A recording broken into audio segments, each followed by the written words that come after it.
Of course, I start off muted. Hello, everyone, and welcome to Science Friday's Movie Night Extravaganza for Cephalopod Week. I am so excited that you are all here. We have so many people joining us from so many different places.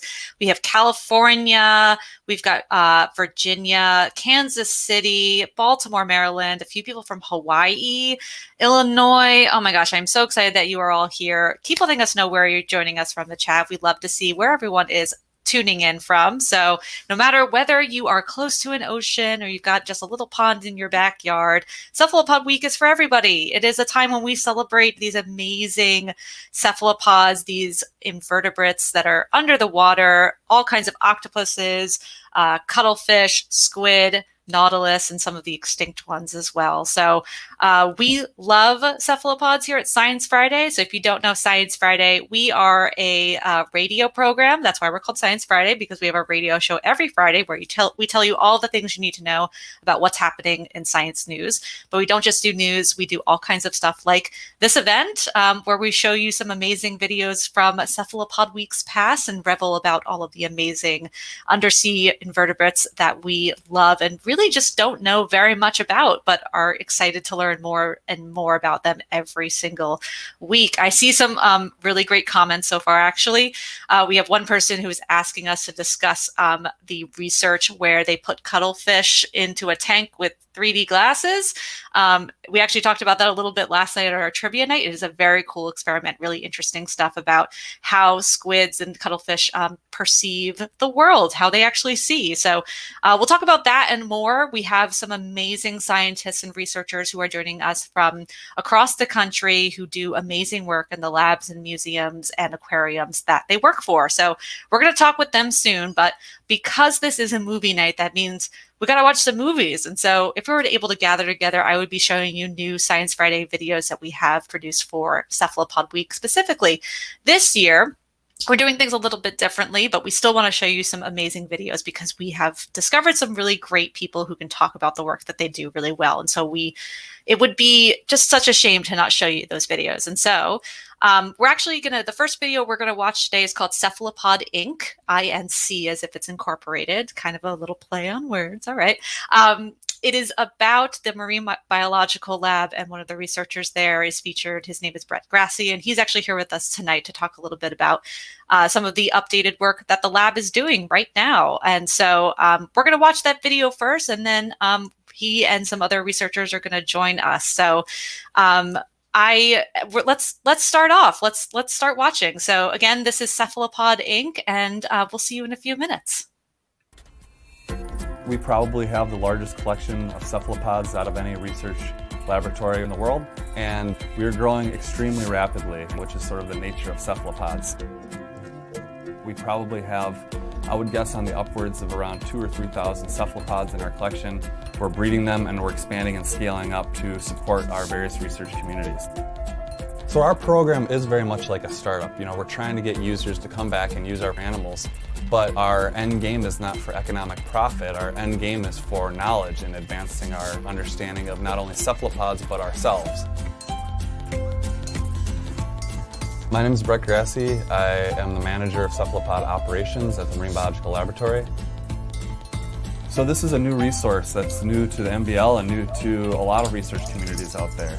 Previously, models like zebrafish, frog, mouse, etc. have been utilized for decades and decades. Cephalopods are sort of the new kids on the block. We're really looking to try to promote this group of animals so that those scientists who have been working on the same model for decades may be able to ask the same questions of a different animal and see if they get different answers. There's no other invertebrates on the planet that can do what these animals can do.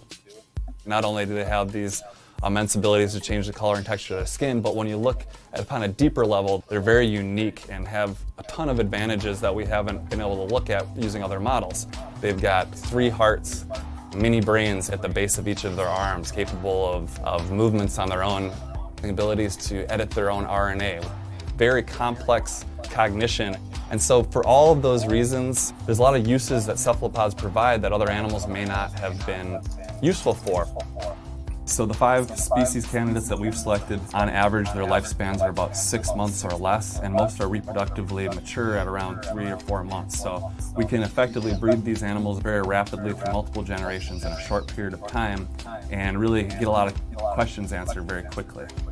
Because of the rapid metabolism, their sensitivity, and their feeding cues and behavioral cues are unlike any other animal. It's been kind of a slow road for the cephalopods to kind of make it to the larger research communities. And now through some trial and error, some research and development, we've been able to really advance our ability to not only effectively hold these animals, but keep them very happy under our care. Because we're sort of a startup operation here at the MBL, our day-to-day tasks are sort of all over the place. I manage the program, and we have Taylor Sackmar, who's really on the ground floor doing a lot of the animal care, the maintenance, the moves. For fish, you may need to sprinkle some flake food in once a day. For cephalopods, some of these species we're feeding 6 times a day. You can imagine that there is very drastic associated growth with that, so these animals are growing rapidly. The basics are, you're always staring at these animals, how they're interacting. Are they getting too crowded in their tanks? And so we are able to watch their skin patterns, watch that communication, and change sort of our animal care based on those observations. The way we know a happy cephalopod is happy is just looking at different behavioral cues. So let's say for flamboyant cuttlefish, happy cephalopod for that would be settled down on the ground, and you can see them walking around exploring their habitat. Whereas our pajama squid, happy cephalopod would be one buried in, because since they're nocturnal during the day, we just want to see them buried into that sand. Every species is different, and it's that attention to detail and that focus that makes us successful when we're looking at our larger breeding program. We have certain species that we can hold in large quantities all together, and that works really well because then they sort of breed with themselves, they have their own courtship displays, they can mate as they please. And then there's other species that don't get along in large communities. So for some of those species, we need to get creative. One method we've played around with is to introduce a barrier in between 2 octopus in the same tank. And that barrier has holes in it that are large enough for the octopus to reach their arms through in order to effectively mate. We really look at every species as unique, not only with their hatchling care, but with their egg care.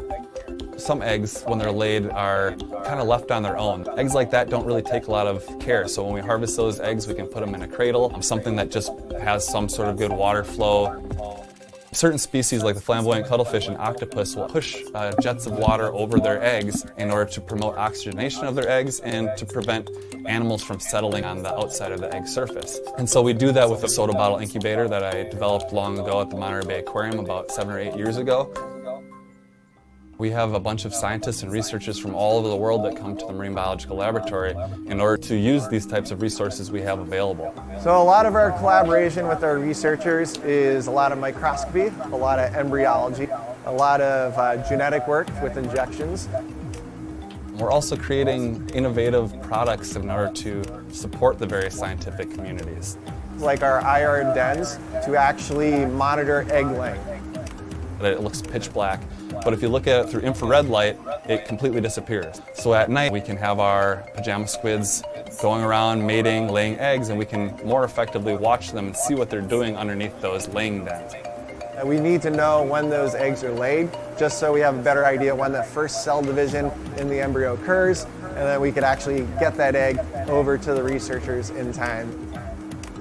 We lovingly call our operations the cephalopod empire. It's not saying that other people in other parts of the world shouldn't be doing cephalopod research. The opposite. We want to encourage that growth, and we want to encourage the study of cephalopods. And that's because what we're really trying to do is build the personnel, the people around us, the people who are working with genetics, behavior, regeneration of limbs, and we can really rise together and learn more about these animals.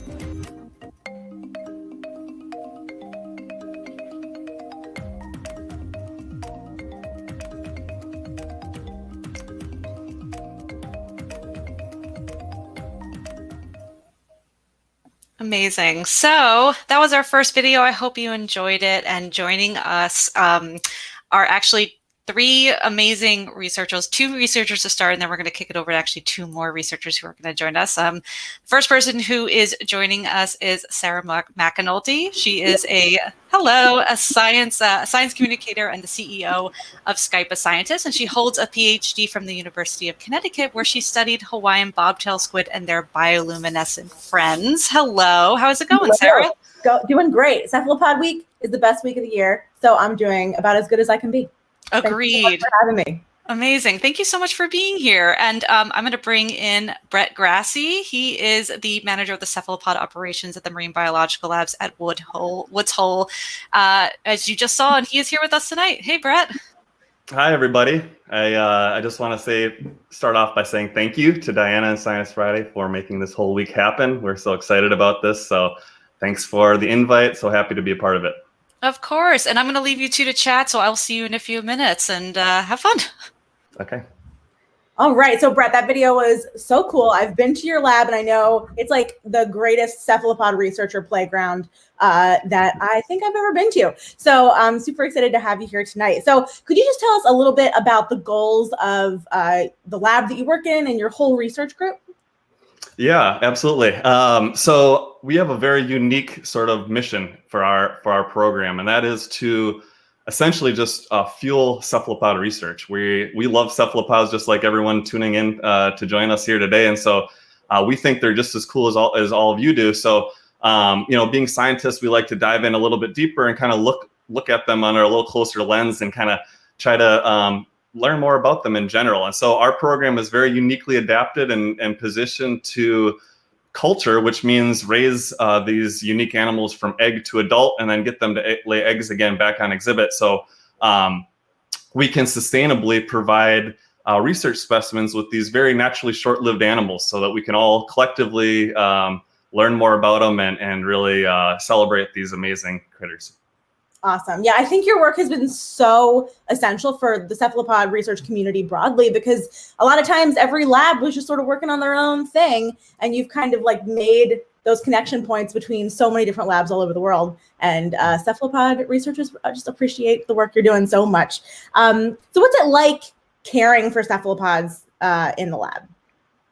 Well, it's not easy to start with. That's why, typically, you don't see cephalopods in, a ton of different research labs or public aquariums. They're just notoriously a little bit difficult.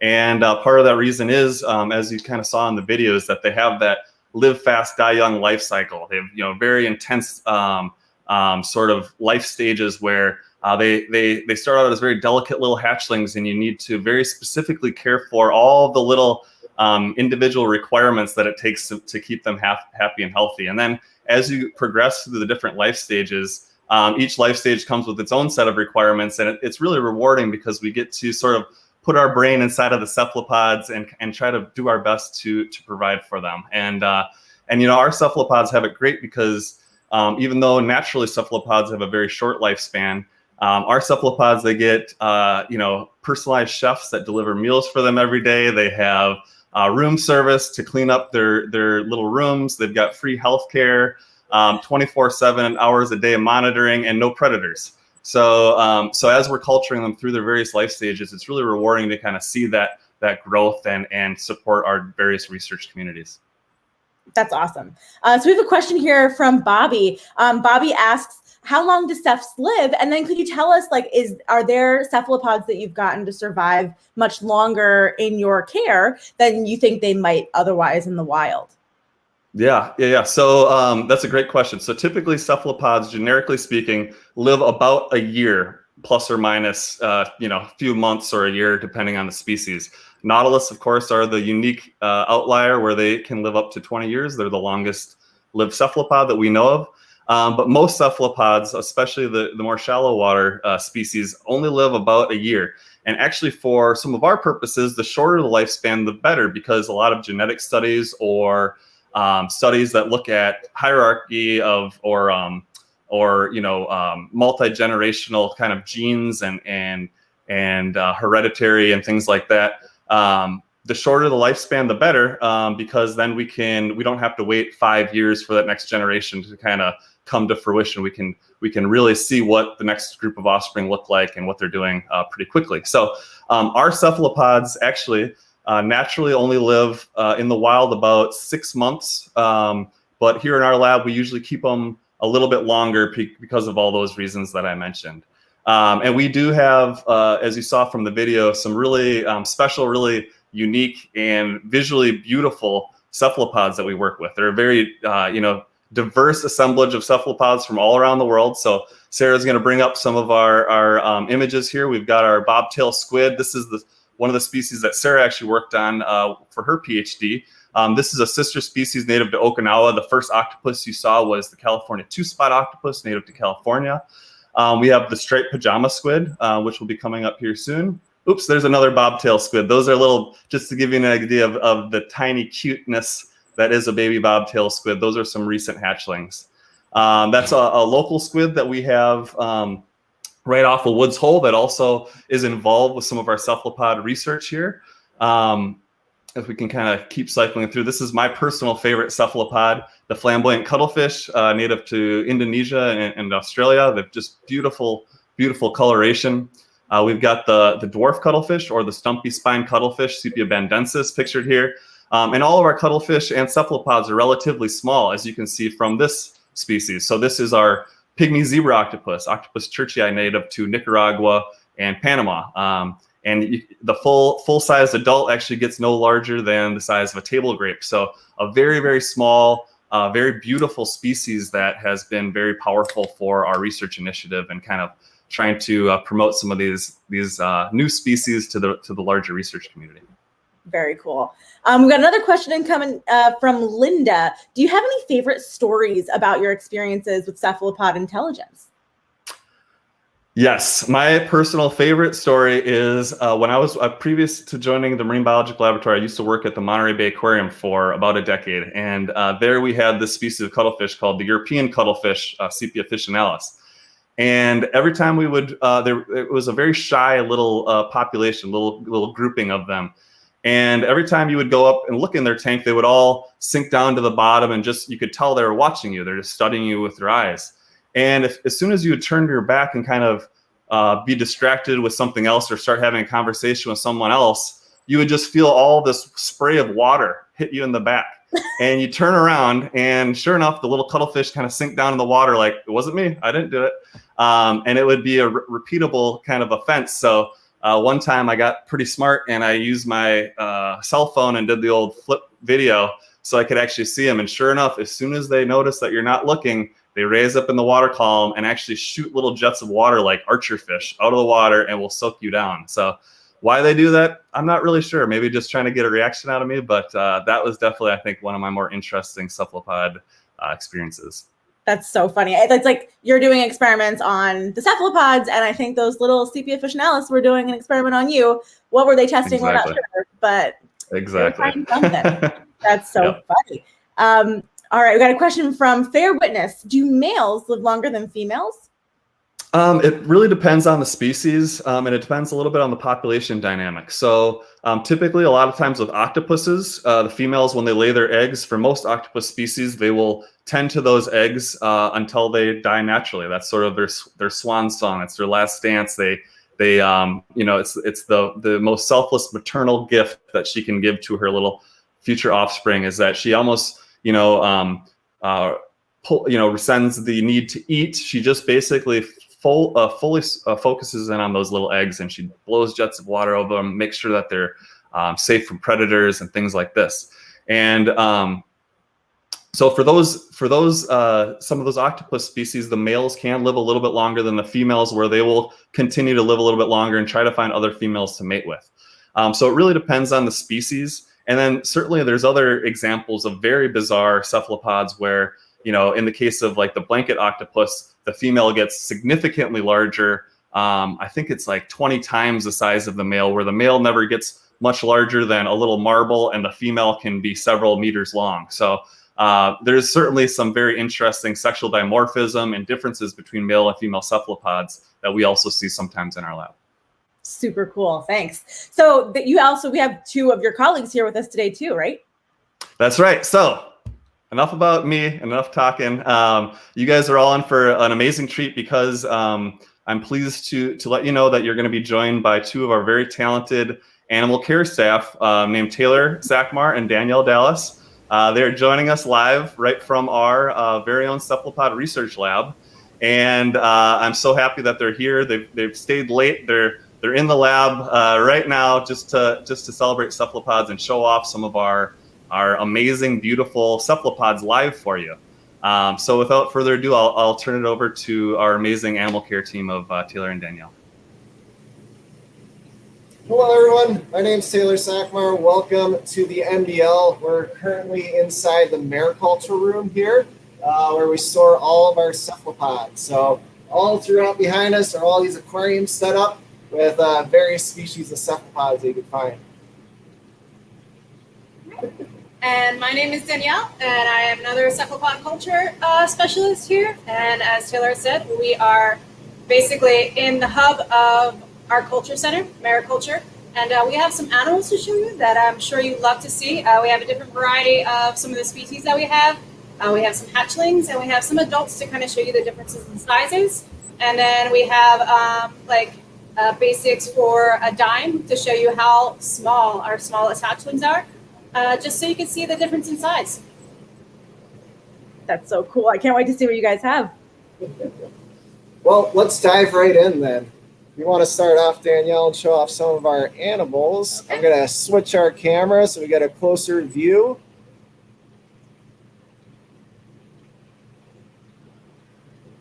There we go.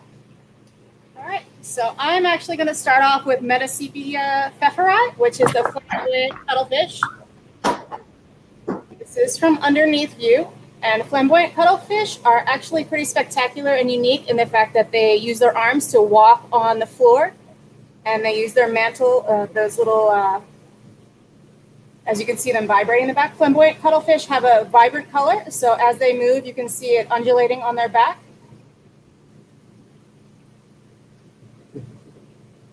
And I will take it over for Taylor for the next one. And then our next animals that we have here, Brett talked about them a little bit. This is our striped pajama squid. It's got its little PJs on right now. Kind of settled down for tonight's nap. But as you can see, it has little stripes along its back. And the amazing thing about this species is the stripes are unique per individual. So we could actually identify individuals based on the pajamas that they're wearing. So this is an adult version that we have here. So fully grown, they'll get to about the size of a golf ball. So on their natural habitat, this is where you'll find them off the coast of Australia, kind of settled down in the sand, bearing in for the night. And then our little PJ's neighbor over here, this is your Primnibarii. You got a good view of it right here, about the same size as our little pajama squid. This is a species off the coast of Japan. And as you can see, kind of covered with some sand right now. So just like our pajama squids, they're referred to as dumplings because they look like a little dumpling sitting in the sand. If we want to move on to our next species, Daniel will show you. We have somebody hiding underneath some shells. I wonder what it is. This is our octopus bimaculoides, which is a two-spot octopus that we can find in Southern California. If you look close to the eyes, hiding, there are two spots, one on one side of the head and one on the other side, which is what gives it the name. It likes to hunker down, as you see, put shells over its body, cover itself, basically wait for prey, and it can ambush them. And Taylor, would you like to finish out and round out our hatchlings? Oh my goodness, I would. So along with our Bimax, we have some little hatchlings to show you. So let me switch over to one of our microscopic cameras, and we get a close-up view of our little pajama squids and our little Primnibarii. So you can see right here, we have a dime right underneath. And we have our tiny little Primnibarii. So it's kind of hunkered down in the sand. They're about the size of the end of an eraser. And in about 4 or 5 months, they'll be about adult size. So the way Brett was explaining, they're feeding close to 6 times a day. they're putting all of that into that exponential growth. And then if we could find, there's somebody else hiding in here too. Let's search around. See if it will behave for us. Oh, I think I see it. Oh, scooting out of the way. Getting our little striped pajama squid. So that little cutie. This one, you can see those definitive stripes. They'll keep those stripes throughout their whole life, and they'll just kind of grow a little bit bigger. So just give you an idea of size. You can see that dime in the background as a good comparison. Does anybody have any questions for us? So how big are the tanks that these animals are living in most of their lives? I mean, these are just like display tanks, right? These are just display tanks. So just for these display purposes and a lot of the outreach events, we'll put them in kind of clear, smaller tanks just so they could be observed. We have them in much larger tanks. A lot of our larger groups of animals are actually held in 80 to 100 gallon tanks. The system's overall about 200 gallons, and we'll actually upgrade the tank size as the animal grows bigger. So just like anything else, as the animal grows bigger, so does its home. So we want to keep them nice and happy. Awesome. I think that from all the cephalopod labs I've seen in the world, I think these cephalopods that you're keeping are kept in some of the most luxury conditions I've ever seen. They're getting water straight from the ocean. They're living in great tanks. So everybody at home, don't worry. These animals are really, really well taken care of. They're doing great. So for all three of you, do you have a cephalopod that you feel is like the most opinionated, the most strong-willed, like the hardest to get to do what you want it to do? I'll start with that. I think that octopus are, in general, octopus get that mischievous reputation, and it's very well deserved. So, I always have a saying that you never underestimate an octopus. So, we have a bunch of different species that we've worked with over the course of our careers. And I would say probably one of the most mischievous is the Hawaiian day octopus, Octopus cyanea. Very charismatic. A lot of the news media and things, the videos you see of just bizarre, interesting, cool octopus behavior, a lot of that is represented well by the Hawaiian day octopus. So for me, octopus are the more squirrely kind of the ones that you do not want to underestimate out of anything. I would have to agree with Brett on that one. Definitely octopuses. They have such unique behavior, especially as they're growing up throughout their life stages. We have one individual called Octopus churchii. It's an intertidal species, and it looks like when it's born and hatched out, it's a nice little orange cone head going around, always kind of pushing the limits of its enclosure. So they're just fun. Like I said, as much as they are and captivating, we're always learning more from them as well. So they're just fascinating creatures. I'm gonna have to agree. They are very curious. They love to mess up their environments. They love to move around all the structures we put in there for them to hide and for them to be enriched by. They basically take down the little rocks that we set up in their nice homes. They move all of the little structures that we have set up nice and pretty for them, thinking that's what they would like, and they definitely choose to tell us that's not what they appreciate. That and food, they are messy, get everything all over the place, so when you're cleaning them, you're looking under rocks, you're looking under everything to like find bits and pieces of the food that we feed them to make sure our water quality and their home, their enclosures are nice and pristine. So they definitely get up to a lot of different curious activities, and we'll move things around on you all over the place.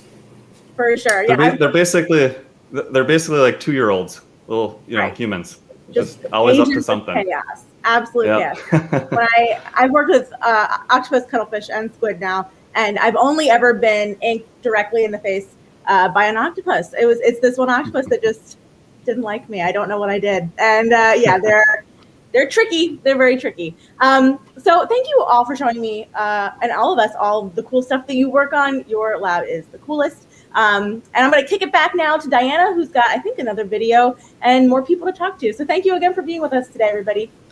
Thanks for joining us, everybody.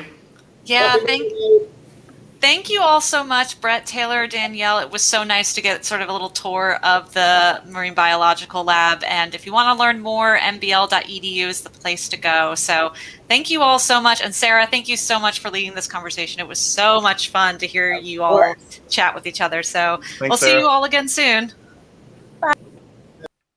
All right, so we just did our round one for movie night. So we are going to move on to our second movie of the evening. So our first evening is, or I'm sorry, our next video is actually coming to us from the National Aquarium, which is located in Baltimore here in the United States. And they have two videos that we've stitched together to show you all about some of the work that they do at the aquarium. So one is about working with cephalopods and actually training some of the octopuses. And another is about something I didn't know about until actually this video, which is how they actually build some of the habitats that they create for cephalopods and other creatures that live at the aquarium. So enjoy, and we'll see you in a few minutes. It's a really specific job to create these exhibits in-house. We created a cave for the giant Pacific octopus based off of similar cave environments that you find off the coast of the Pacific Northwest. As an artist, this project is incredibly unique.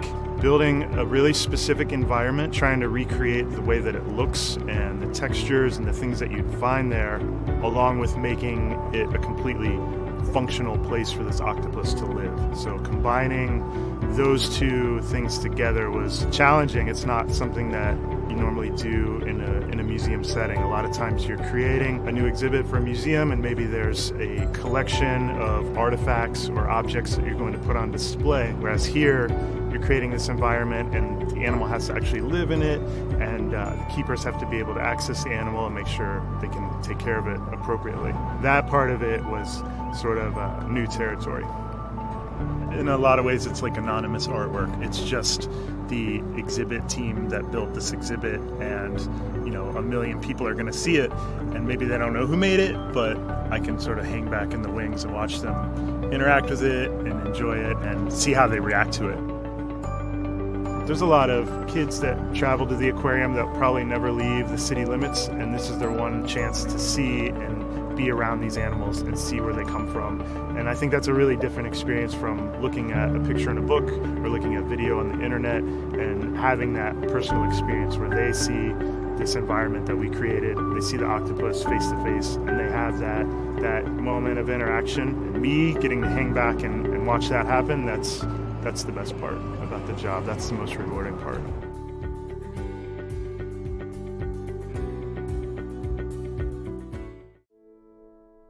The goal for those behaviors is for people to see what they can do, but they do these things naturally. We want people to learn and to see how interesting these animals are and get them to really connect with them. And I think that you're able to see how interesting they are and connect with them and get you to care. Hi, I'm Roxy, and I'm one of the aquarists at the National Aquarium that helps take care of the octopus. The giant Pacific octopus, they're very intelligent. They can also learn very quickly. They're capable of learning different behaviors, and we do that in order to make sure they're safe and also we're safe. So we do sometimes it'll just be seeing them take apart a puzzle or take apart a fake clam or a crab, and they're able to learn that there's something inside. As we're working with them, we'll give them more difficult things, and then the goal of training them is for us to trust each other, and that way when it comes to the octopus being sick or just doing our routine exams, we're able to handle them and work with them, and they not to be stressed. Some behaviors that we want are, for example, when we open up the exhibit and we're ready to feed, a common one is to have them come over to the back of the exhibit, which makes it easier for handling. So, for example, our octopus, we splash the water. When she sees the movement of the water at the surface, she knows that it's time to eat, or that there's an opportunity for her to come eat if she chooses to. So she'll come to the back of the exhibit, and we're very consistent with that. And that consistency goes beyond just the splashing and just having her come over. So the basket training is very different from other things that she would either normally see or does see. And so the goal for the basket training, we do bring the basket onto in the back of the exhibit. We want her to get comfortable to be in the basket, and then the goal for that is to be to weigh her. We can reward her with food as she's getting into the basket. Once she's in there, we can also reward her. That way she knows that this is a safe place. She's getting rewarded for being in here. It's okay. And then once she's in there for the amount of time that we want to do for that session, if she's not being weighed and we're just practicing being in the basket, then we'll lead her out. And she does know when we want her, kind of lead her over to the rocks outside the basket, and she knows that it's time to get out of the basket. In the earlier stages, we'll continue to reward her for doing each of those steps. And then once she's comfortable doing it, hopefully she won't need the reward. I don't know, I hope everyone who has a chance to see our octopuses either learn something or get excited about them and their environment and are able to talk to other people about it, because they're extremely cool animals.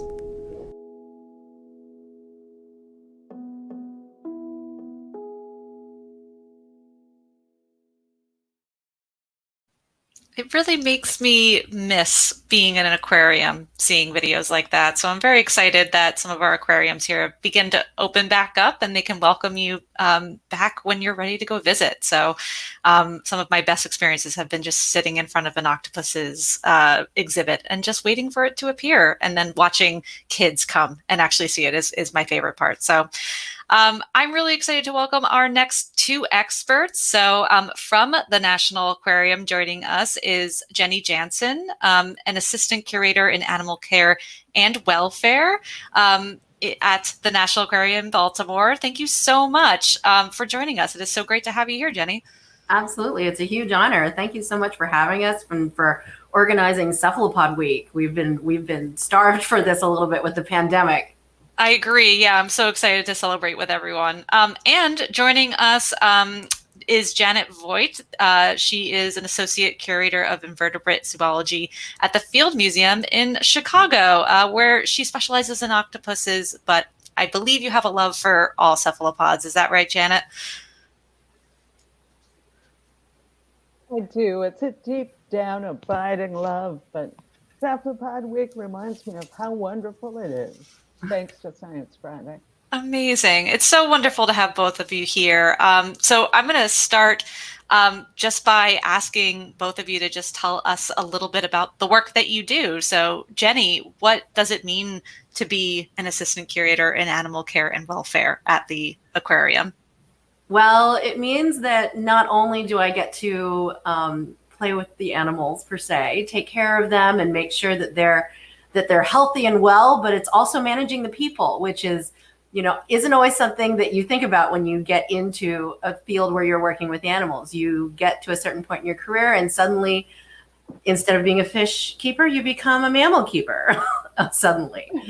So that's kind of, that's always a new and wonderful experience as you become a manager. But I oversee part of the shark exhibits and basically about half of the fish and aquatic invertebrate exhibits at the aquarium. So there's a huge range of biodiversity that we have, and it's never a dull day because there's always something different going on and always cool things going on with the animals. So it's pretty. I believe it. Yeah, it reminds me whenever, like Brett was saying before, about the cephalopods sort of squirting water out of the tanks every once in a while. Yeah, it must be just every day is a little bit different. It is. Janet, but your work is a little bit different. You work with cephalopods, but they're in the collection. So can you tell us a little bit about what that's like? Well, I'm a curator at the museum, and as part of that, I'm a research scientist. That's most of my responsibility. But my research should focus on building the collection and interpreting those preserved specimens so that we can all share the information that they hold. Or as we say at the Field Museum, everything's dead. So that's probably bad news at the National Aquarium. But at Field Museum, it's like, that's pretty much it. Yeah. And, problems, that's not good. That's true, except for maybe the... One of the great things about modern technology...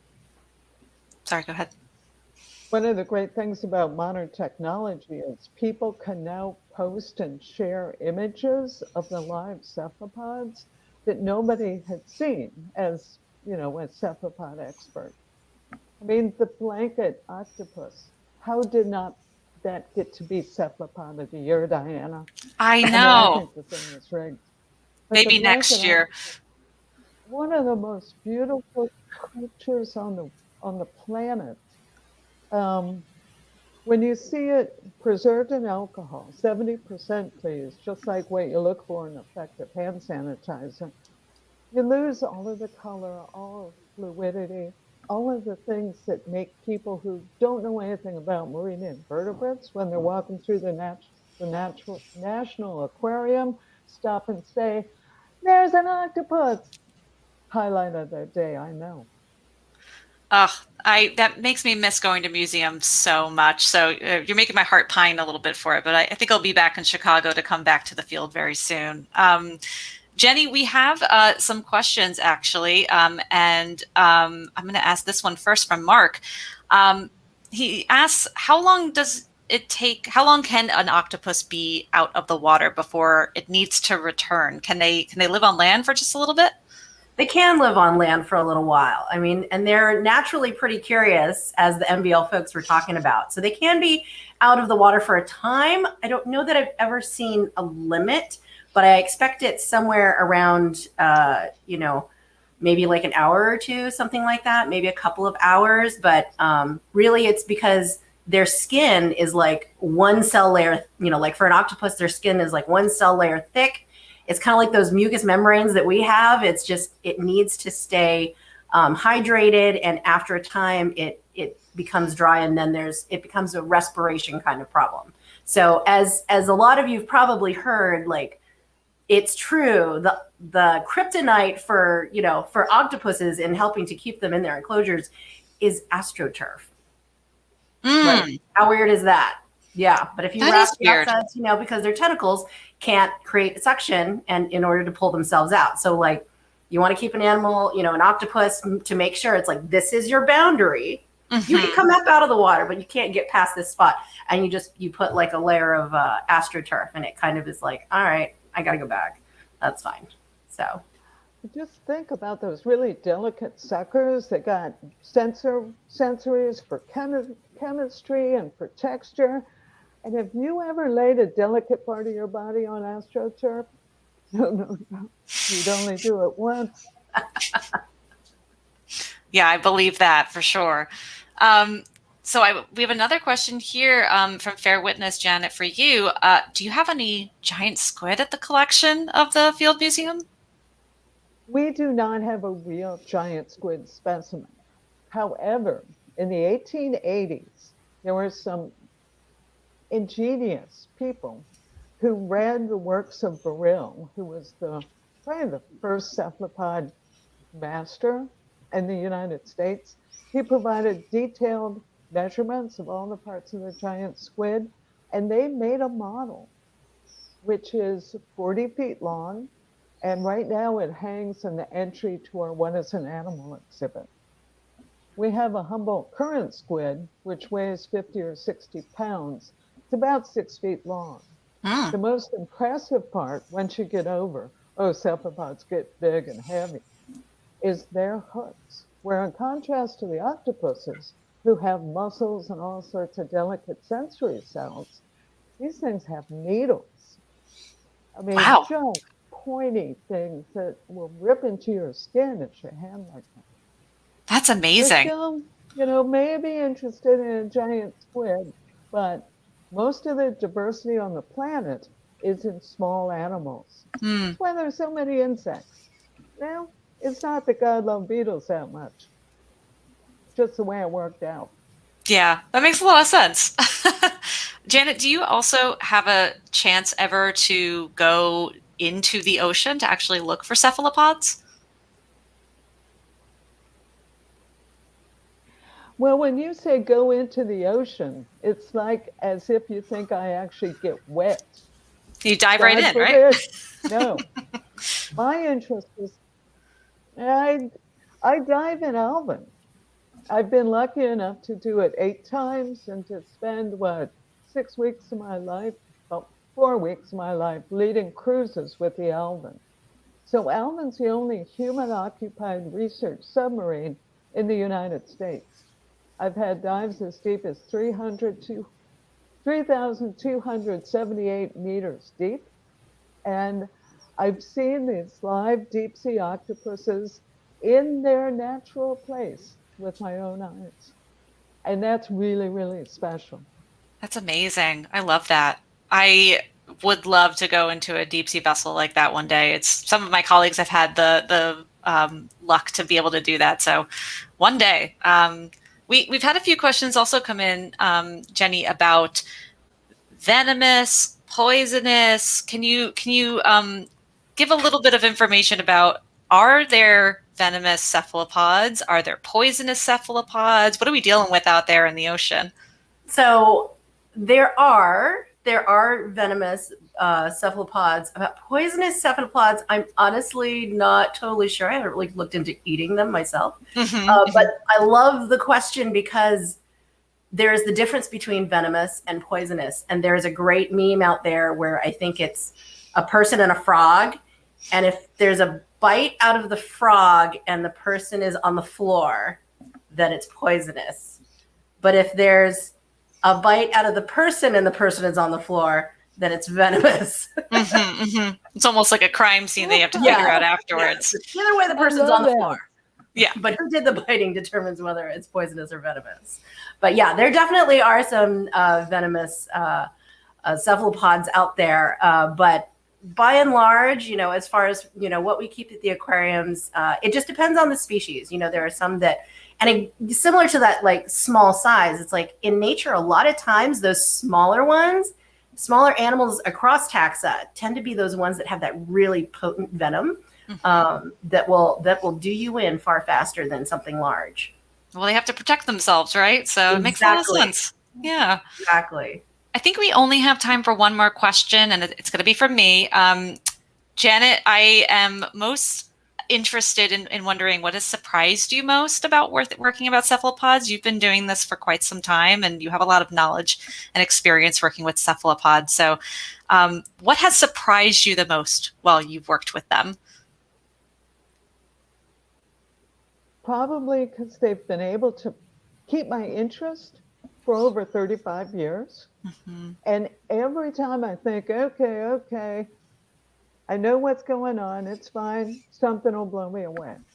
Then most recently, and probably most earth-shakingly, Annie Hartwell and Jeff Weeds and I published a paper about 100 brooding octopuses in a small area, 3,200 meters deep off Costa Rica. Wow. This is like the deep sea limit of this type, this genus of octopus. And there were 100 of them. And we figured that they actually weren't going to succeed in raising eggs, that there must be others inside this volcanic cone because of the type of rock it is. And that was like really risky. It's like, oh my goodness, nobody's going to believe that. And 6 months after our paper came out, they stumbled on 1,000 brooding octopus at the same depth at Davidson Seamount off California. Wow. Wow. It was like, we were right. Scientists aren't supposed to say that, but our hypothesis was confirmed. And I can't wait to see what having animals culture so people can do manipulations and know the age of the animals and monitor their health status. That's going to open up so many more doors for science. Just going to be phenomenal. Love it. Jenny, what about you? What has surprised you the most working with really any of the species that you work with? Because you work a lot of time with sharks and with jellyfish, right? What has surprised you most about working at the aquarium with these animals? I think probably just the different personalities of the individuals. There's sort of species by species. What we kind of typically, what we typically see, like what the MBL folks was talking about, like with the day octopus, when you're talking about between species. But even with individuals, there are certain ones that are just sometimes more spunky, and others that are just much more blasé. And just seeing those differences in the individuals really just makes you appreciate each one of them so much. It's such a privilege to be able to work with the animals in the aquarium. Amazing. Well, the aquarium is now open. So if you're in the Baltimore area, I believe you should probably go online and find out the ways to visit safely right now. So you should do that if you're in the area. I have been. It is one of the most surprising and fantastic aquariums that I've been to, and I've been to a lot. So congratulations on reopening and all of your hard work. And same goes for the Field Museum. So the Field Museum in Chicago is it open right now, Janet? Are people able to visit? We are. We're open 7 days a week now, regular hours. Members get in early if they want, and no capacity limits. Amazing. So things are getting better. Yeah, I'm really looking forward to coming to Chicago soon and visiting again. So thank you both for being here. Happy Cephalopod Week, and we'll see you next year. Thanks so much for having us. You got it. We'll see you both soon.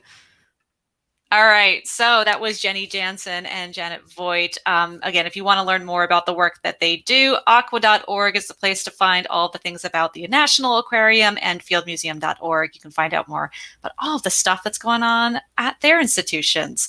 All right, we have one more video left to show you. This is a video from 2 years ago that Science Friday produced all about octopus brains. There have been some amazing technological and neurological advancements when it comes to understanding how octopuses see, think, and move throughout the world. And so this is the distributed mind. We'll see you in a few minutes. Enjoy.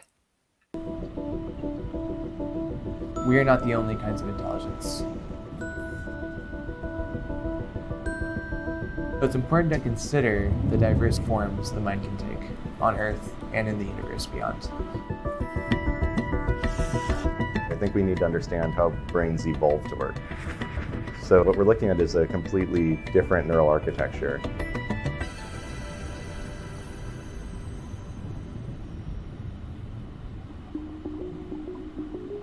I first gained interest in the mind of the octopus when I was in a lab full of marine invertebrates. There was one of those animals that seemed to be studying me as much as I was studying it. I am Dominic Sabatili. I am a graduate student in behavioral neuroscience and astrobiology at the University of Washington. The octopus fits into our research program because they stand out as an extreme example of intelligence that has evolved along a completely different trajectory than that of the vertebrates. Yet, the octopus is solving many of the same problems that you or I would solve. My name is David Geyer. I'm an assistant professor in the Department of Psychology at the University of Washington. And my lab studies comparative systems neuroscience. That means we study how different kinds of brains process information.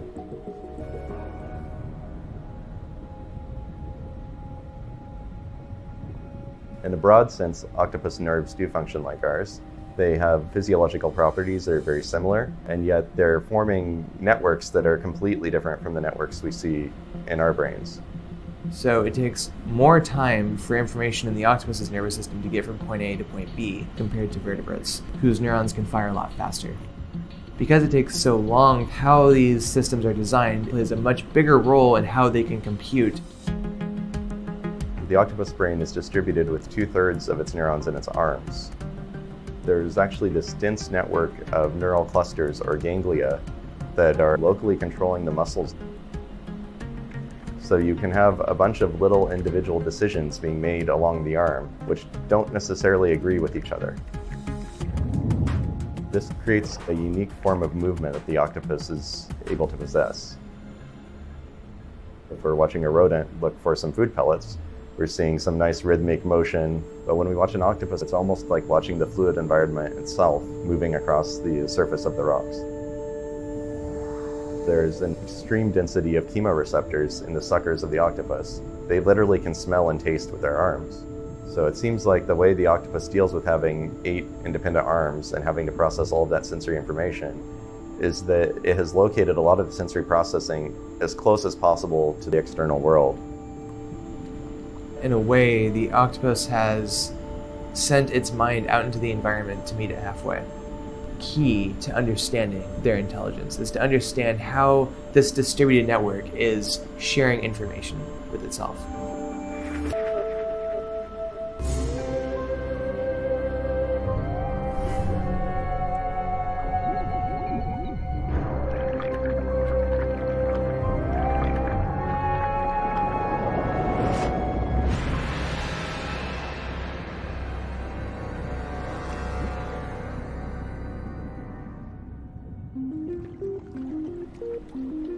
Legos are a form of enrichment in the lab, much the same way they are for my 4-year-old kid.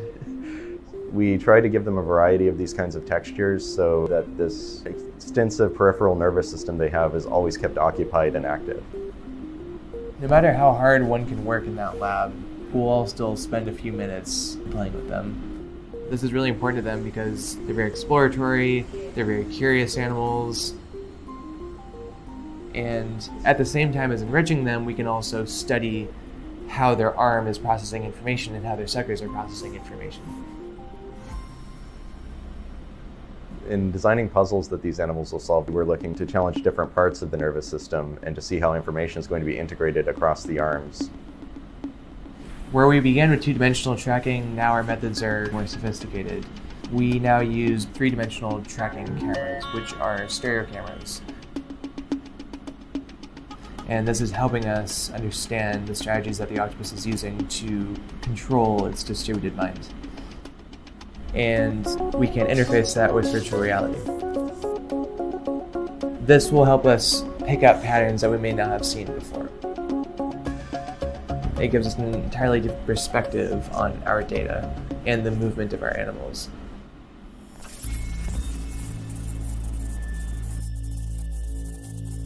So we can infer what might be going on in their brains by using puzzles and motion tracking.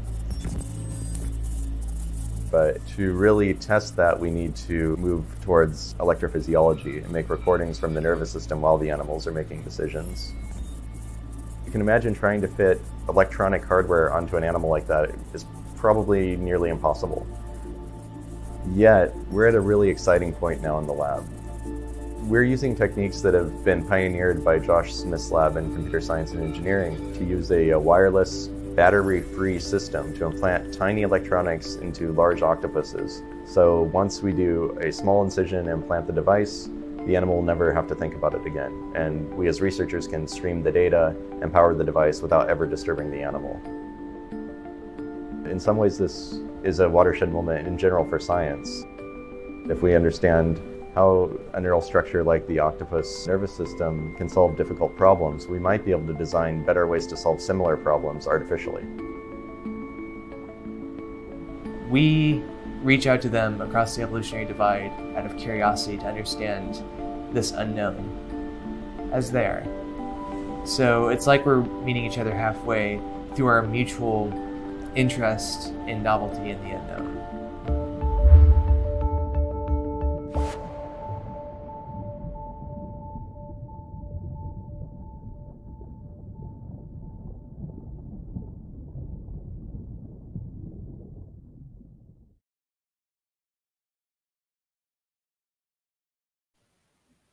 Amazing. I hope you enjoyed that video. That is one of my favorite ones, actually. It is such a amazing look into not just octopuses, but the kinds of work that researchers are doing to make this research happen, but also understand these creatures better. And so we're actually going to introduce two people who are helping do that work as well as part of the Zuckerman Institute at Columbia. So if you wouldn't mind welcoming.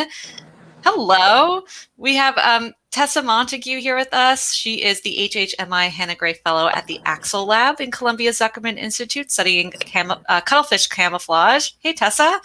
Hello. And with her is Daniela Garcia Rosales, who is the designer in residence at the Axel Lab at Columbia Zuckerman Institute right alongside her. Hey, Daniela, thanks for joining us. Hey, thank you. Tell us a little bit about the Zuckerman Institute and what your work looks like, because it overlaps, but both of your work is a little bit different. Yes, exactly. So the Zuckerman Institute is a neuroscience institute at Columbia University, and we have scientists from around the world that have gathered to answer some of the biggest questions about the brain. And they usually do so using mice, fruit flies, animals like that to understand decision making, navigation, learning, and memory. But we're doing something a little bit different. So a couple of years ago, we came here and we established a cuttlefish facility, and we're really interested in how cuttlefish camouflage. And this is kind of a pretty different system to work in, but we managed to get the attention and excitement of our boss, Richard Axel, who actually has a Nobel Prize. So go cephalopods. Very cool. So yeah, we're very excited about that. And specifically what we're interested in is understanding the brain through camouflage. So cuttlefish, as well as some other cephalopods, are able to take what they see, process it in the brain, and then recreate an approximation of what they've seen on their skin. And we think this is a really profound way for us to understand what's happening in the brain when an animal sees, because this animal tells us what it sees on its skin. Very cool. We're very excited about it, obviously. And also, I mean, this project is quite a multidisciplinary enterprise. I mean, any given day, you can find us doing experiments in genetics or behavior. It combines engineers, designers. We build tanks, we prototype things all day long. For instance, we tried electrophysiology today. It's quite a beautiful mix of people, and yeah, exactly. Very cool. Yeah, I think one of the things that really touched my heart while watching David Geyer's video is that it sounds like the thing that you all have in common is that you didn't, maybe the lab didn't start off saying like, we're going to study octopuses and we'll see what happens. They kind of started thinking about the brain, and it came to be that octopuses and cuttlefish are an amazing way to sort of study the brain, to sort of understand a little bit better what's going on inside of it, so that maybe we can understand our brains a little bit better. But our brains are really different from cuttlefish's, right? Well, in some ways they are. Cuttlefish are invertebrates, so they're so distantly related from us as vertebrates and as humans. But basically, we don't really know how different the brains are. We have central brains like they do. We have important parts of our brain dedicated to processing visual information. We have a part of our brain dedicated to learning and memory, same as the cuttlefish. But really, we know almost nothing about the cuttlefish or other cephalopod brains. So it's really an exciting time to start to study these animals and learn about whether, say, humans and cuttlefish that are distantly related, they're into like 500 million years of separation. Maybe we've built two really large and complex brains in two totally different ways. Or maybe even though we started as very diverged creatures, we've come together and figured out ways, and when I say we've figured out ways, I mean evolution has developed ways to build the brain in sort of by the same mechanism. So we're hoping to find out whether there's one way to build a complex brain or if there are multiple ways to do it. Amazing. And you have graciously both also agreed to stay a little bit late in the lab to show us around. So do you want to just take us a little bit on a tour to show us what it looks like in the lab that you work? Absolutely, yes. Yeah. What should we start with? Maybe development. Maybe all this area we want to check out some beautiful baby cuttlefish. Let's do it. I guess related to what Brett was showing and Taylor at the MBL, we're also interested in studying the early embryos of these species because we want to actually genetically modify them to produce light in their neurons so that when they're thinking, we can kind of see neural activity happening. Mm-hmm. And to be able to do that, we need to genetically modify the embryo, and so we need to understand embryonic development. So we actually recently spent a lot of time tracking development and building what we call a staging series, and maybe Diana can show you that on the screen. Yeah. So this is what dwarf cuttlefish development looks like, and the main thing is to appreciate is just that, like all creatures, this animal was once one tiny cell. And you basically can't see the cell because it's so small. What you're looking at mostly on the top left is a massive yolk. And then over time, this one tiny cell divides. It differentiates. It forms organs. And eventually it forms this miniature version of a cuttlefish. So now we're going to show you a cuttlefish embryo under the microscope. Very cool. I need to turn my camera around. I'm very excited for this. got a sneak peek. So this is going to be really cool. Okay, so here we are in the lab. I guess we have our microscopes here. And one of the things that's been important for us is to learn how to raise these cuttlefish embryos in a dish rather than inside their usual yolk in a tank. But what's really special is we can raise them in a dish like this, but then we can put them in our main facility and they grow to adulthood. So we're going to try and look through the microscope and see this little embryo. Let's see if I can get it just right. Oh, there it is. Is it going to focus? Maybe. And there's like the two red things you see are its eyes. The big blob on the left is its yolk, which is powering it through development. And then there's a little sort of dark spot on the right. And that's actually its tiny little ink sac that it's developing so that it can release ink to evade predators. And we have some embryos that are a little bit older, which I'll just show you from this perspective. So these embryos have expanded something called a chorion, and they've already released a little bit of ink in preparation for hatching. So that's why it's a kind of dark, almost black circle. But they are very happy little embryos that will live their life in our main facility. That is so cool.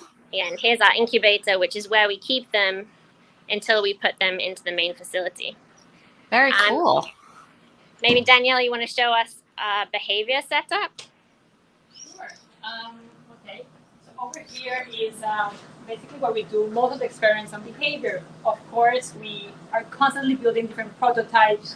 We build different tanks to experiment with different materials. Right now, we have this very simple prototype of a treadmill, a fabric treadmill, that basically was woven for us, especially by a friend of mine from Colombia, my home country. And we picked some of the patterns that we thought were the best for the cuttlefish, for specifically the ones they like here, of rocks, of corals. And so in any given day, we put a cuttlefish in there, and he just basically runs a treadmill. And Daniela, can I show you everyone this film that you sent for us? Oh, absolutely, yes. All right. I mean, look at that little cuttlefish go. So I should say this is not perfect camouflage. This video is probably an example of something that didn't exactly go to plan. So even though the cuttlefish should be walking along the treadmill, it's actually more obsessed with its own reflection in the glass. And so this is just kind of the life of a scientist. You think that this animal is going to do what you want, but it does what it feels like, and that's okay.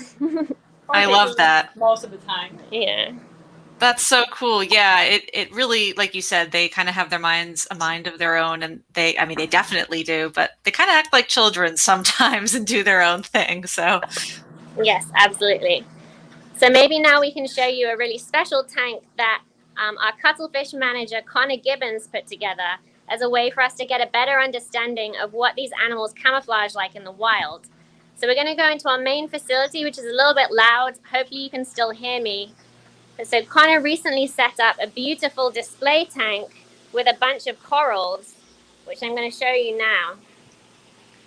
And so hopefully you can all see this beautiful tank that's meant to recreate some of the sort of naturalistic visual features of their native environment, which is the Philippines and Indonesia. So you may be able to see that there's one cuttlefish down here, but there are actually 7 in this tank, and they're hiding and camouflaging, and one of our challenges is trying to find them. Do you play this game on a daily or a weekly basis of find the cuttlefish? All day long, basically. Yes, all day long. In fact, I'll show you one cuttlefish before, then Danielle is going to feed them to try and bring them out.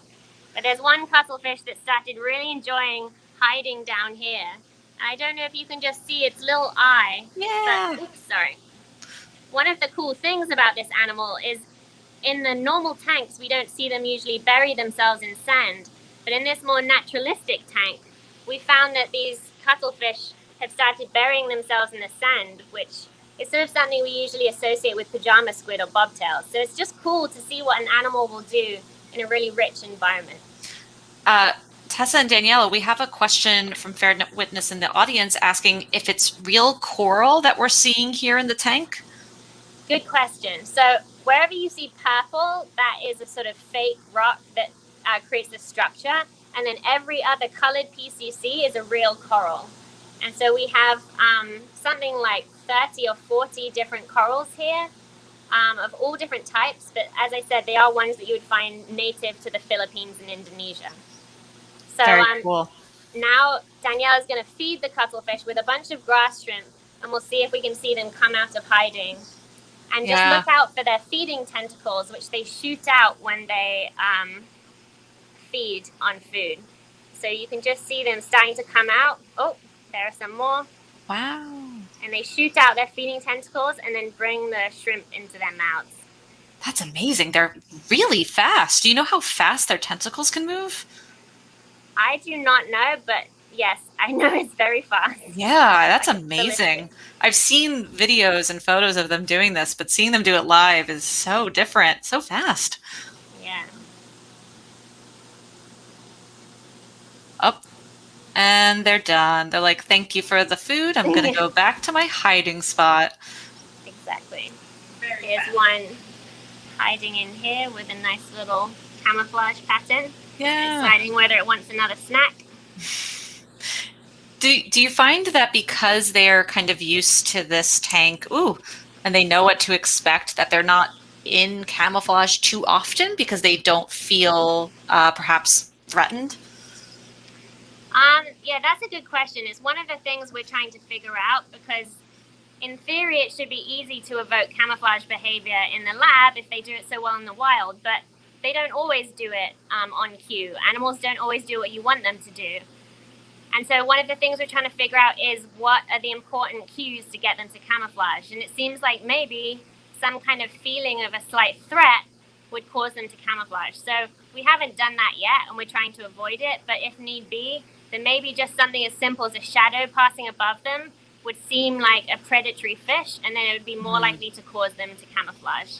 But as you can see right now, like this white one is doing a pretty good job of matching the sand, whereas the brown one is doing a pretty good job of matching the sort of purple corals. So they do seem to do it most of the time. Yeah, they're getting solid B pluses from me in their camouflage right now. They look great. Well, I do have one more question, actually, and this question is for Daniela. I'm wondering, because her position is designer in residence, what does that mean, and what does that look like for your day-to-day work? How are you working with the other researchers in the lab? Yeah, that's a great question. I think that for any artist or designer, this project is like the perfect playground. It's a beautiful and fascinating mix of a lot of like good scientific structure and then endless uncertainty. And I think, as I mentioned before, it really takes a village. And for instance, I work at the Zuckerman with incredible engineers that were all day long brainstorming what sort of materials could be better for the animal, what sort of stimuli can evoke different patterns. And so basically I live in the shop where we build. It's right in this floor in the other room. It's like a great environment where we build structures, where we think about optics, about light. We basically observe a lot the animal, and that I think is one of my main roles. I can say looking at animals all day long and understand, like, for instance, what is their favorite dens, what is their favorite rocks, and why they like those rocks so much. And then I sit down and talk to Tessa, and we come up with ideas for experiments. So there's so many questions that we want to explore, and I think in this particular project, having so many different points of views really works a lot. And I think one really practical influence or very specific influence that Daniela has had on this project is we recently did a lot of imaging of the cuttlefish brain, and we built a brain atlas. And Daniela said, well, why don't we turn this into like a really beautiful web tool so other people can use it? So we could actually just show you a brief little demonstration of the web tool that we built of the cuttlefish brain atlas. So you can just see what I think is a beautiful example of science meeting art, because most science websites aren't so pretty, but I think this one is quite pretty. We spent most of the pandemic dreaming about cuttlefish brains. Yeah. Was this a project that you all took on as part of your sort of work from home time? Yeah.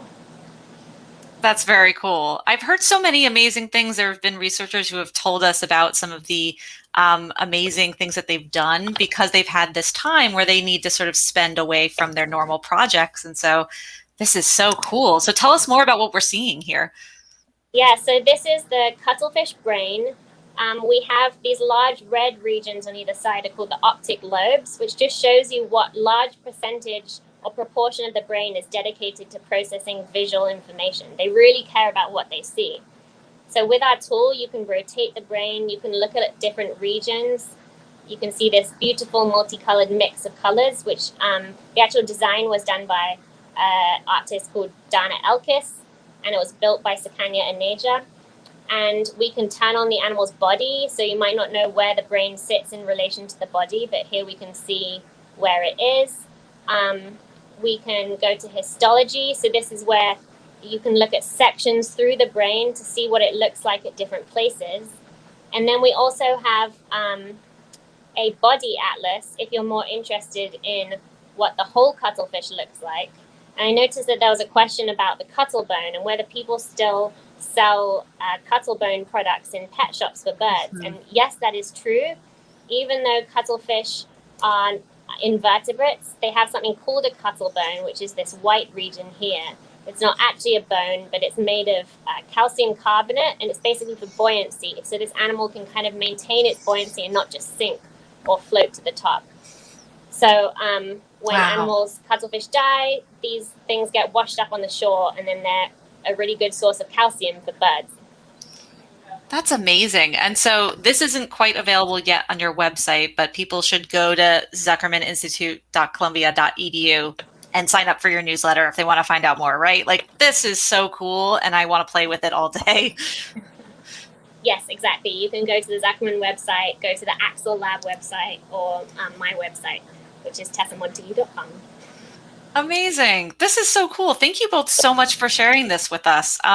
We do have one more question that I want to ask because I think a lot of people are very interested. Daniela, a lot of people are asking about, like, how did you find this job? What were the sort of, everyone's, the way they get to their jobs are so different, but I think people are curious because your job sounds really cool about your path. So can you tell us a little bit about that?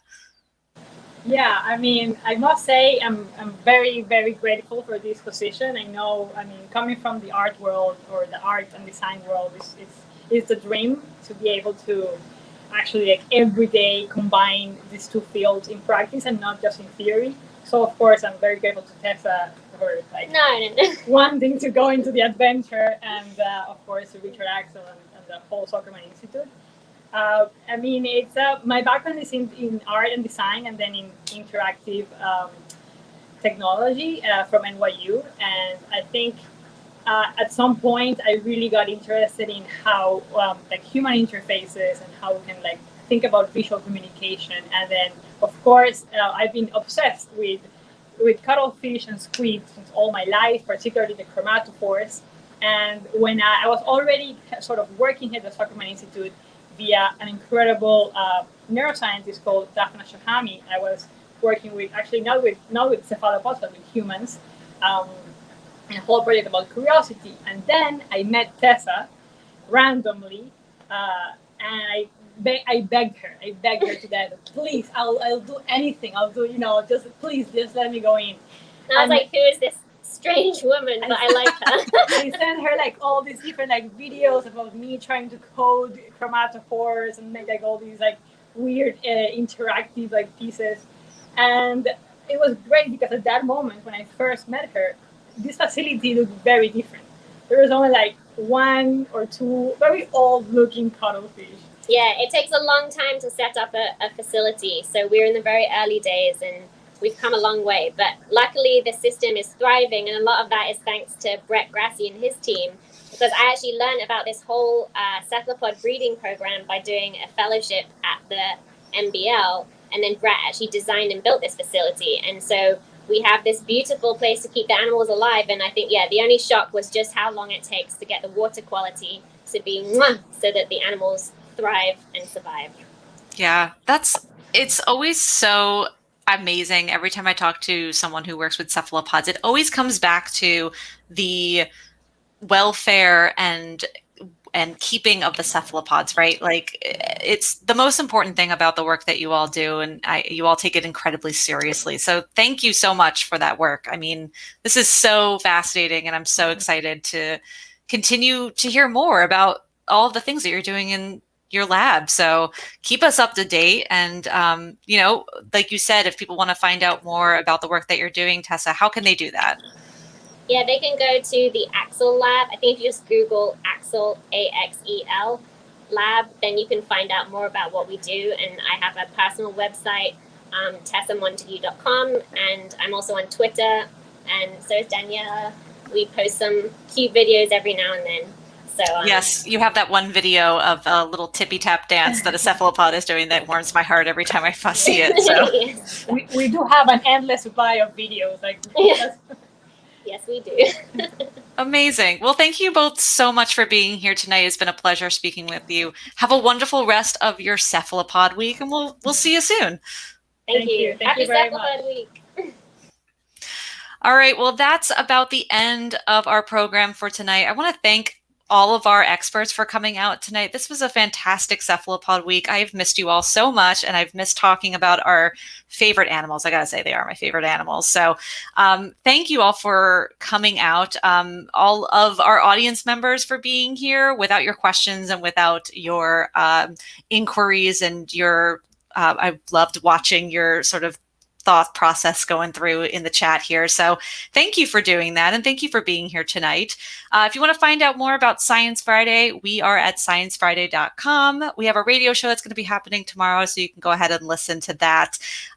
We actually earlier this week did a Zoom call-in with our friends at the Monterey Bay Aquarium, and so part of that conversation is going to be on our radio show, but you can also watch the full video on our website, and it'll be on there tomorrow morning, so you can go ahead and look. Thank you all again so much. Again, my name is Diana. Have a wonderful rest of your cephalopod week, and we'll see you next year. Bye-bye.